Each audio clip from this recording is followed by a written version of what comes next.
pros and cons of working at a top law firm. Very important. So the pros: one, the quality of the transactions that you work on, whether you're on the dispute side or on the corporate commercial side, you're going to be working on market defining transactions. So for instance, I know that Alukanebody advised Stripe in its acquisition of Paystack. There are so many other market defining transactions that the firm has been part of, and same goes for any other top law firm. Templars, Banwan Ighodalo, Olaniyan Ajayi, UBO, GLIs. There is a presumption of excellence that goes with you everywhere you go. So by the time you spend 2 years in a top law firm and you're looking to move either in-house or you're looking to go for your master's, that's the fact that you've worked in such law firms gives you an insanely good advantage. The other thing that is sort of like an advantage of working in a top law firm is the opportunity to work with some of the best minds in the country, right? So you're learning so much from partners who've worked the corporate commercial, especially those very technical areas of law, for 20-30 years. So you're likely to also get that from a top law firm. Another thing that a top law firm can do for you, right, is that you're likely to be exposed to certain practice areas which you would not ordinarily find in non-tier 1 law firms, right? So you would find that there's some type of work that only a firm with that size will be able to do. Then what about the disadvantages of working in a top law firm? Now, well, for some people this may not be a disadvantage, for some people it may be, so it depends on you. So for sure, there's going to be long hours of work, right? And then those long hours depends on what practice group. If you're in the litigation team, you're likely to close earlier than the guys on the corporate side, but you're likely to rise much earlier than the guys in corporate because you have to be in court before 9 in the morning, right? So you have to just be able to manage that. For the guys in corporate, you're likely to be at the office doing long hours, sometimes 9, sometimes 10, sometimes 11, but since COVID, there has been some change. The fact that you are able to work from home, either it's a hybrid system. So I know UBO, for instance, allows you to work 3 times a week. So you go actually twice. So you go Mondays and Wednesdays, right?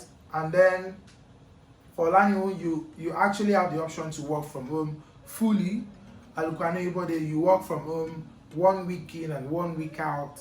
GLIS, I'm sure it's also hybrid, Banwan Ighodalo as well. So you have to then just put all of this together in deciding whether or not you want to work in a top law firm and whether you want to work in a top law firm for very long, right? Then the other disadvantage of working in the top law firm, right, could be that some people believe that the pay may not be commensurate to the type of work that you do, but that's also relative, considering that in the markets, top law firm pay way more than the average pay in the industry. So it's relative, depending on who you are and what exactly are your financial goals or the kind of goals you set for yourself and the kind of type of work that you think you're doing.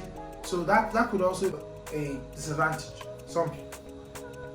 The other disadvantage, right, maybe depending on what type of team you're in, right? So for the litigation team in smaller law firms, you're likely to be trusted with more responsibilities way earlier than your counterparts in the top law firm.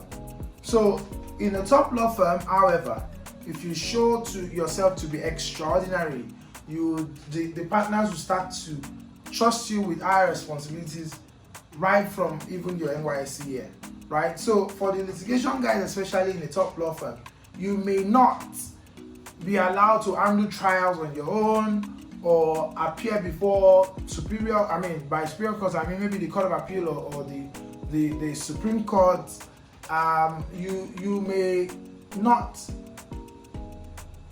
be able to, handle client calls just on your own and all of that. I mean, it just takes time, building trust and competence for that to happen in a top law firm, right? Because the stakes are slightly higher, to be fair. But in a relatively smaller law firm, you could start engaging clients from the first day, conducting trials from the first day, and writing briefs all the way to the Supreme Court from the first day because of the size of the law firm.